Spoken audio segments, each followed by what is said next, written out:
Ricoh Theta V. I guess the V stands for video, and of course the Theta S and the SC, they were able to shoot video also, but it was more of an added feature and it was not so much of a focus on it, and I was never really impressed by the quality of the video that I saw on the internet. And when they announced this earlier this year, I was really hopeful because they had advertised it's gonna be 4K recording plus spatial audio. So here's how it looks. It basically looks exactly like the original Theta, but which is good. I mean, I always thought the design of the original Ricoh Theta was brilliant. Okay, so this is the original one. The micro USB port that's not covered here, plus you have this audio jack for the external microphone, which I'll talk. Anyway, so let me go and turn it on. So you turn it on by hitting this power, and it powers, the blue light comes on, and then basically you have the standby light here that comes on. Now I'll show you where the microphones are. Supposedly the built-in microphones are here, and also behind it, and that's part of how they record spatial audio with the built-in mics. The quality is quite good for a built-in mic, but it's not so great outdoors because you pick up a lot of wind noise. So it works. So indoors, it's a great microphone, and maybe on a not windy day, it's probably pretty acceptable. You just got to figure out how to work within the limitations of it. So now it's on. There's a mode button here. You can change the mode to photo, and you push it again, it goes to video. The camera remembers the last setting that you have, so that's quite good. Okay. I believe there's one more setting you can actually change, but you gotta do it via the phone app, and you can change the audio gain to normal or low. So if it's overloading the mic, then you can turn down the gain on it. But I just left it at normal, I believe. And here's the button for Wi-Fi. Okay, here you go. The Wi-Fi button, clicks on, and then you connect it to your phone, and then you're able to transfer or control the device with your iPhone. I don't even use it because when I'm going out to shoot, I just want to push the buttons, which is great. It works that way. But maybe if you're mounting this on a tripod and you're going to step away a little bit from it, then yes, you can use the iPhone app to trigger it. Or you can get a cabled release shutter, which I don't have, but I'm trying to figure out if I'm going to do that. I might as well just go and push the button, right? It's quite fast. So let me go and shoot a photo just for the heck of it. So change the mode back to photo, and we're just going to go and shoot a photo. That's my yeah, it makes a sound. I didn't buy this so much for the photo capabilities. It's cool, but I was most excited about the video aspects of it. So if you've seen some of my binaural videos, then you enjoy spatial audio. It's basically binaural, but it also allows the sound field to change as you change your view of the scene. So as you turn your view of your head, the sound matches to change perspective. So the way I do it, I don't even transfer anything on using the mobile app. I don't do any work there. But if you wanted to use the mobile app, you need iPhone 7 or above to be able to process the original 4K quality to your phone. You can upload it to YouTube, but does it preserve the spatial audio? I don't think so, because currently the way I'm doing it is I'm retrieving the files by plugging it to micro USB. It mounts as a camera on my Mac. Grab the files off, use the Theta desktop application, drag the files in there, and then it will stitch it. Once that file is complete, I can view it in the viewer. But before I upload that file, you have to use that new application that they made available called the Movie Converter. It prepares the files for uploading to YouTube so that YouTube understands that it has a spatial audio track. So don't be uploading files to YouTube without first doing that, because basically you're not going to be able to let the viewer experience the spatial audio that you probably have recorded.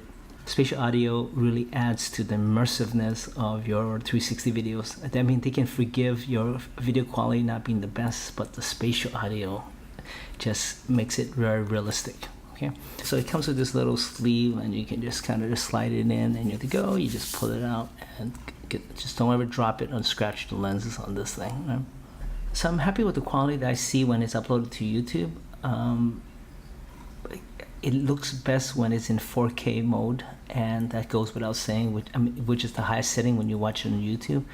If you watch it on any of the scaled modes like 1440, it just looks like crap. It doesn't, for somehow it doesn't scale well. So if you want the best quality when you watch it on YouTube, insist on watching it at the full 4K. It's also pretty darn good watching it on a Viewmaster. Now, of course, you can't run the headphone jack out of this thing unless you make a hole in it or use Bluetooth headphones, but there's something about being able to watch these 360 videos on a Google Cardboard, because it's quite convincing. There's enough resolution now in the camera that it just looks pretty darn good on the phone. It's generally good, but occasionally I do see a dropped frame, like a glitch. It's not super serious, but I do notice it. It doesn't happen all the time, so maybe a firmware update will fix that. We'll see. Okay, now let me just go ahead and show you the TA1. This is like oh my god, this is like $269 plus tax, almost $300, right? So look at this channel here. You can run a micro USB cable, the cable out there, and you can thread it out. So if you're doing live streaming, you can take advantage of it. So anyway, let me just go ahead and put that back on. Go like this, put it in there, tighten.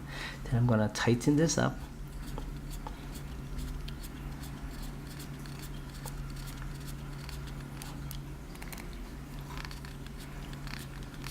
And voila, there you go. See, right now now this thing has a tripod hole also, so then you can just go ahead and mount this on a tripod. Now when you get the microphone on, it'd be kind of hard to carry the thing like this, so because then you'll be blocking the microphone. So you can actually just put a tabletop tripod maybe, then you can use this as a selfie stick. It also comes with a foam screen. This comes up, so outside when it's windy, it's important you don't have all the wind noise, right? This is pretty cool. Actually, when you shoot video, it comes up with this black circle here, so it nicely hides your thumbs. And another option, I figure, it was that sometimes these foam windscreens are not good enough, and I was trying to figure out in the future. I have this from a Zoom H1 that I purchased. It's a furry, so you can actually put this in a furry.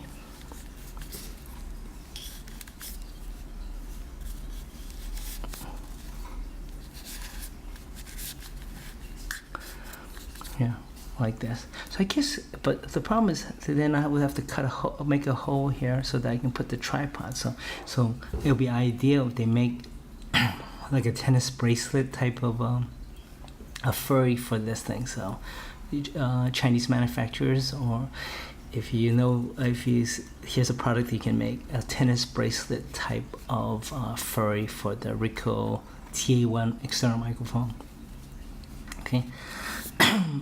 But I was thinking $269 is actually not that expensive for this type of a setup microphone, an ambisonic microphone.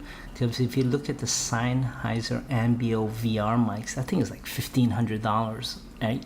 So it's actually, for what you're getting for that kind of technology, is pretty cool. Of course, it's just plastic with 4 microphone capsules, but they basically figured it out. Now, if you were a hacker or you say, I don't want to pay this much, I guess in theory, you could figure out how to get one of these 6-pole mini plugs. I think it's 6 or 5 poles. I think 6 poles. So because this is not a regular 3.5 stereo jack, you have to get it to the 1, 2, 3, 4. There's 4 sections plus the one on top, right? That's 5.